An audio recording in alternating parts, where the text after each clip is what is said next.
Airport. Many of you won't believe that this is Tel Aviv Airport because you're watching the tube and you imagine we never go further than Manchester. But Manchester would have a lot of trouble conjuring up palm trees like that. And look at the scalding heat coming down on me. It really is frying hot, which is why it feels like we've been waiting since yesterday lunchtime for the second coming. For us, that's the crew and me, it truly is the second coming, because the first coming was when the Alitalia flight arrived and we all ran towards that. But this one, the next flight, is definitely going to be the one with Dire Straits on it.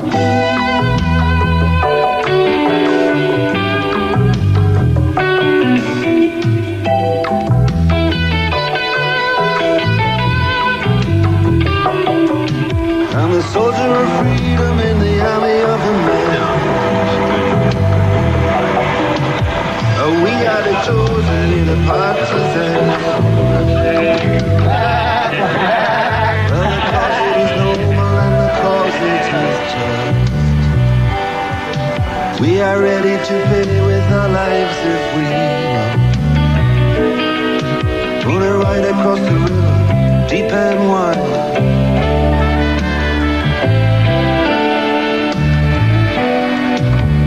Right across the river to the other side. The car hasn't come, so you're coming in our bus. Oh, great.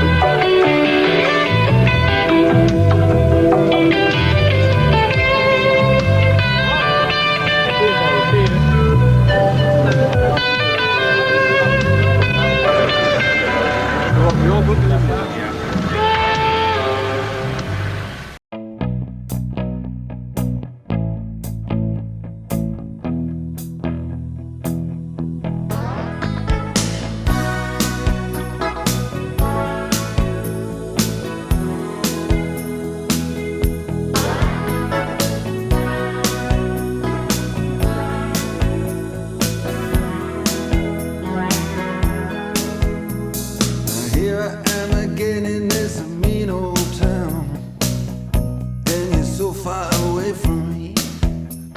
And where are you when the sun goes down? You're so far away from me.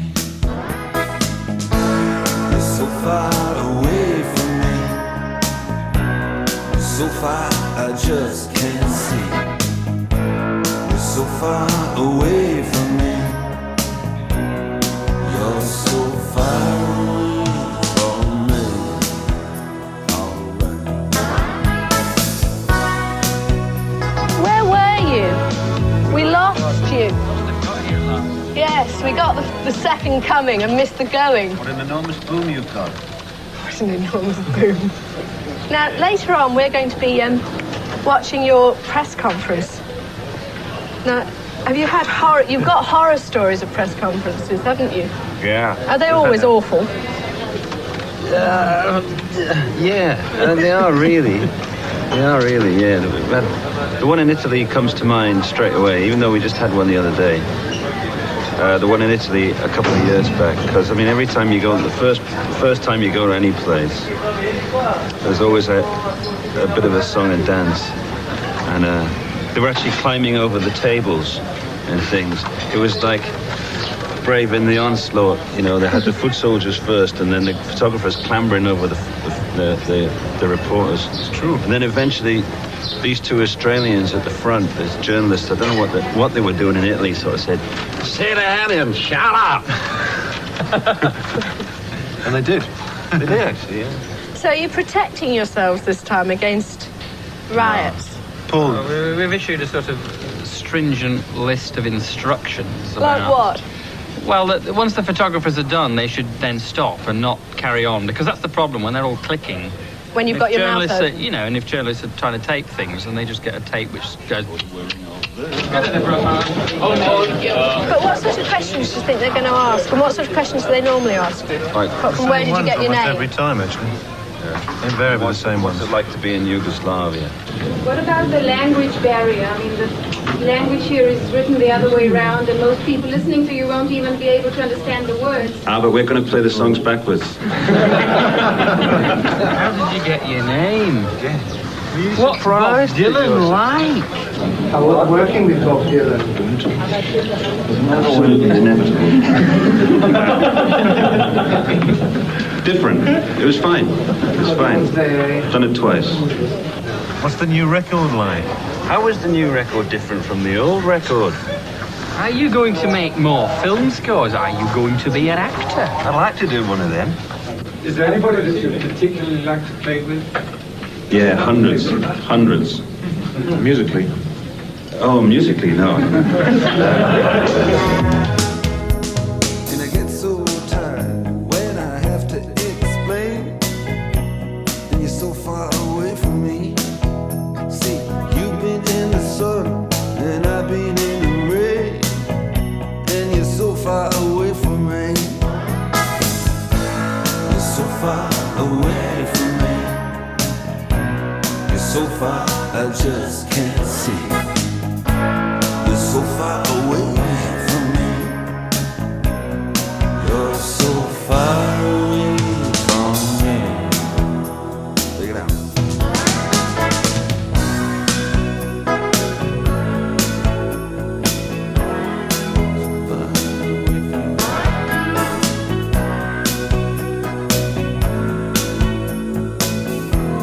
So far away from me.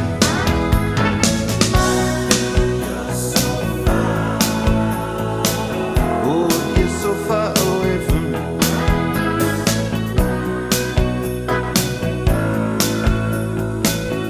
Yeah, you're so far away from me. So far away from me. So, what do you think of it? What do you think of the view? Well, it's absolutely marvellous, isn't it? It is good. It is, it's lovely. Especially this. And those are all separate little bits of mosaic, Yeah. apparently. Yeah, little mirrored things. So does it move you? Yes, it does. I mean, it's just so much. I was staggered to hear that there was like 70 religions in this place, apparently, all sort of like in this one place. So it's fantastic, all these people together, you know, worshipping one thing or another. Why do you think that you and John have managed to be the two that have stuck together when the band has sort of gone through various stages? I don't know. What is it about you two? I don't know. We're just in love. Deeply. Yes. No, I suppose we've got the right. What it is, there's a certain will involved in the whole thing, as well as everything else, as well as loving it. I think there's a certain will involved in keeping something going like that. Because everybody knows that bands can be a tremendous pain. I mean, I'm sure you do. And it requires a few different qualities, and I suppose John's got a lot of them. I've got some of them. How come you two have lasted out together? Oh, you've got a ghoulie on your head. Oh, really? Yeah. Well, we started the whole thing 8 years ago. So it was kind of our idea. He needed a vehicle for his songs, and we just sat at a pub one day and said, well, look, why don't we just get a band together rather than playing this other thing that we were playing in at the time, which was just playing rockabilly songs and rock and roll around the pubs of London, yeah, called the Cafe Races. You've probably never heard of it. You were probably about 17 at the time, or 16. Who knows what I was doing? Yeah. But, so we really wanted a vehicle for his writing.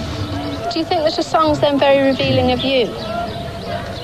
Well, in fact, some of those songs are I don't know whether, I suppose they are, but they're not necessarily me singing them, even if mine happens to be the voice. Sometimes I like to get into a couple of times on this record, the song I've just told you about, Money for Nothing, MTV thing, that's a character. He's a particularly obnoxious character as well. He's mouthing off about all sorts of things.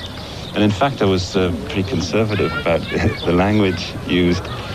And there's a song, I mean, actually imagine being a really evil person as well, like being like a war criminal kind of person as well. and just in another song called "A Man's Too Strong," where there's the idea of music and art overcoming that kind of destructive thing, book burning and everything else. So you have to try and get into. Sometimes you have to try and get into the minds of other people. Private Dancer. There's another one where I tried to. I mean, I became a woman. You've tried it all. I have. I've been there. No, I mean, it's so strange, really. I mean, I never actually recorded it. I mean, Tina Turner recorded it, but we recorded the backing track, and on the demo I sang it for her, and we've sung it, the band's sung it a few times. We're thinking of actually playing it on tour, but it's just, when it goes, and the men are all the same, I just can't sing it straight. I've got to go, the men are all the same. And you get on very well? Yeah, we get on very well. We do, considering, the amount of pressure that it puts under you a lot of the time. But what sort of pressures are you under? And do you think it's a pressure having him in the group, in a way? Him in the group? Yeah. Well, I wouldn't have a group if he wasn't in it. I know what you mean. But do you think that's one of the reasons other people drop out? I think, people drop out for their own reasons, and they are all different. So I can't really speak for them personally. But, David, for instance, Mark's brother, I don't think could relate to the fact that Mark was the sole writer, because David himself writes and has been proved. He's got 2 records out now. So I don't think that he could have actually developed within the band. I don't find that so much of a problem because I'm not a very prolific writer. Do you think they find it hard working with you? Because it must be a bit difficult when one person's having most of the control. Well, you'd have to ask them. But I guess there's an element of benevolent dictatorship involved. And what's it been like working with them? Do you feel at all under pressure? No, not at all. Now, who is it can't read music? I don't read music. You can't read music? Well, I do a bit. I haven't really had to, for so long. But I've scraped by in the past. But you've been working with Mark on film On scores. film scores, yeah. Hasn't it been a bit of a hindrance having to do it all by ear? No, it's been better. Has it? Yeah. Yeah, definitely. Mark doesn't work that way. Doesn't he? Yeah. He doesn't really, he reads to an extent, but, he's much more of a feel musician. I've never seen him use music, use paper. I mean, nobody's come up with anything better than Mark, and Mark comes up with a load of stuff, so... I mean, he comes up with about 20 tunes per album or something. Does he? Yeah.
So what are you going to do later? Today? Well, I think we're going to have a wander around the old Casbah, aren't we, or something, Yeah, on whatever the they call it. donkeys. On the donkeys. I'm Have meant they to be got on a big Ed enough Bicknell. one? Whoa, Never thought. I would have never have believed it, though, my wildest dream. Put the rear. It's not easy to keep your hands on your halfpenny. No steps. Of course, there's a lot to be said for this way of travel in foreign countries. Yes, mine keeps running. In these narrow streets where you couldn't take a car. He's coming right through now, and he's getting in the lift. Mine's running. Come on, baby. Come on, you can do it, sweet. On your bike.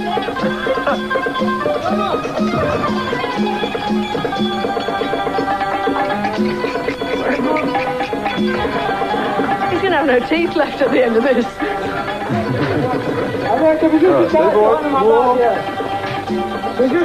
So do you feel like you're taking footsteps through history? Absolutely. Oh.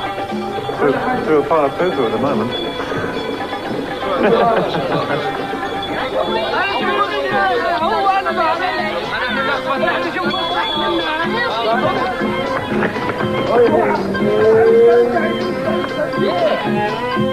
Nice control, Poppy. This is rock and roll. Don't look at me. I honestly, you know, Princess Anne and me. In a bit.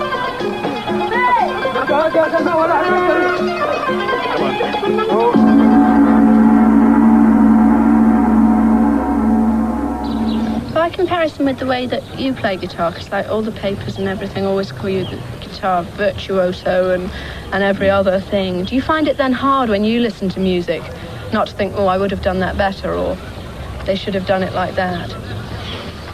Do you find yourself twitching to... No, I don't think so, but I think everybody is a critic. I mean, automatically, of anything, or any situation they find themselves in. That has to be...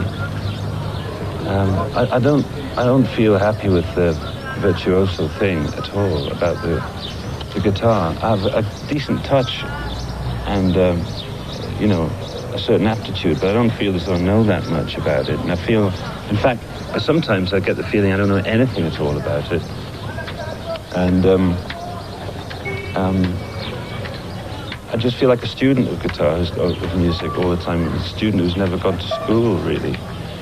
I mean, I think when I played with Chet Atkins recently, and then he said in an interview afterwards, well, Mark's the kind of guy, you know, he don't know what the hell he's doing, but comes out okay.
we don't give a damn who the killing is for. No, no, no. It's the same old story with a different name. Death or glory is the killing game. Right across the river, deep and wide.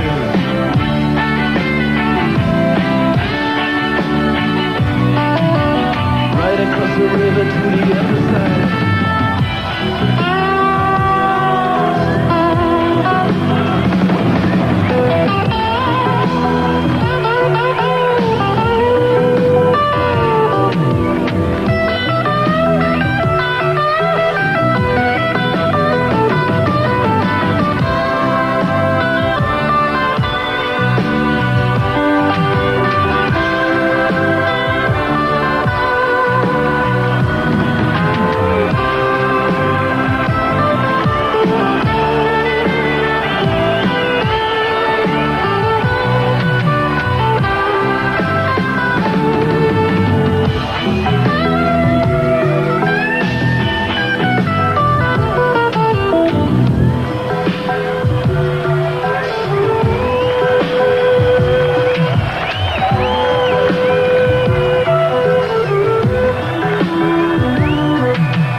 As the day followed the night, right become the wrong, the left become the right. This is the march away that flags unfurled. Today in the mountains, tomorrow the world. Right across the river, deep and wide.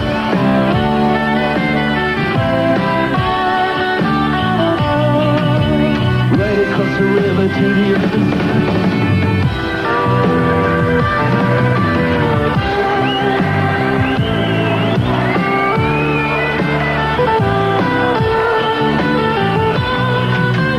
Right across the river to the other side.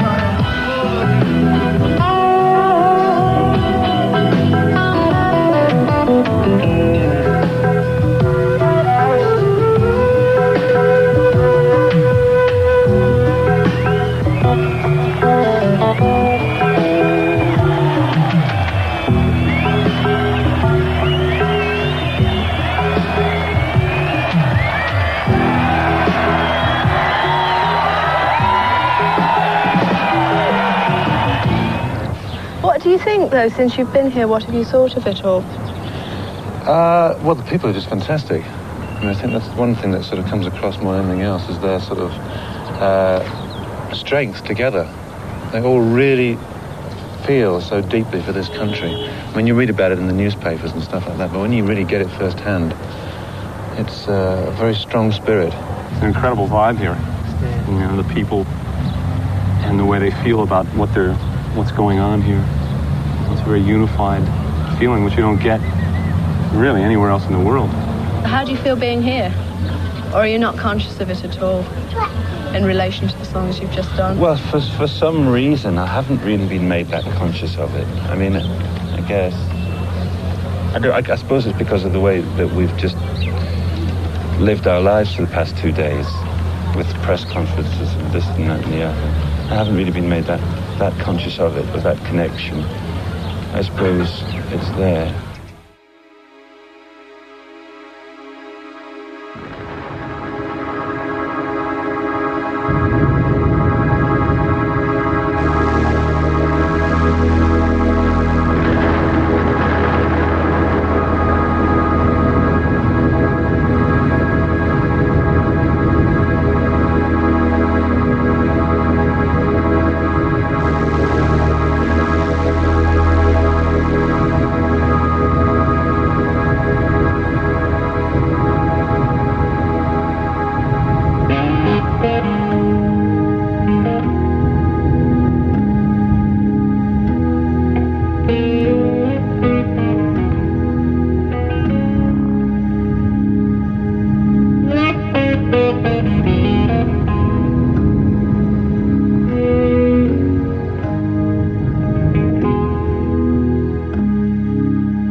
a home now for me.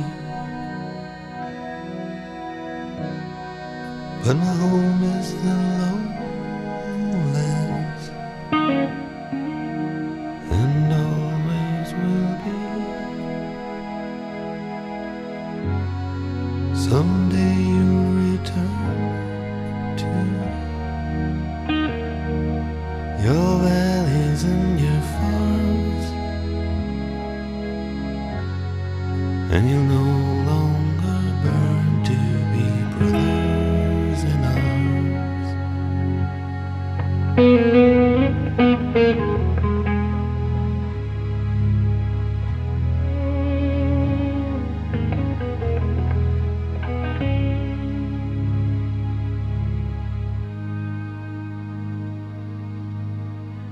Through these fields of destruction, baptisms of fire, I've witnessed your suffering as the battle reached high. And though it hurt me so bad, in the fear and alarm, you did not desert me, my brothers in arms.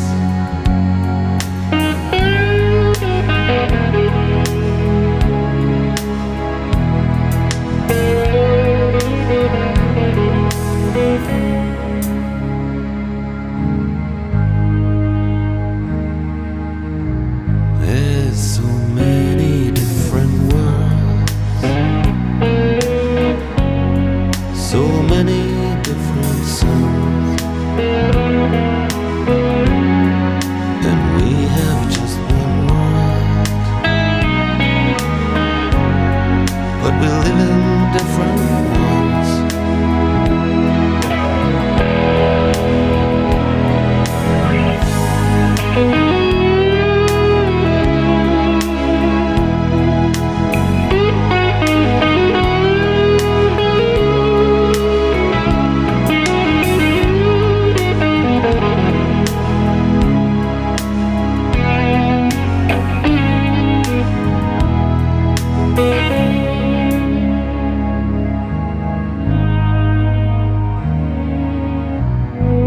Now the sun's gone to hell, and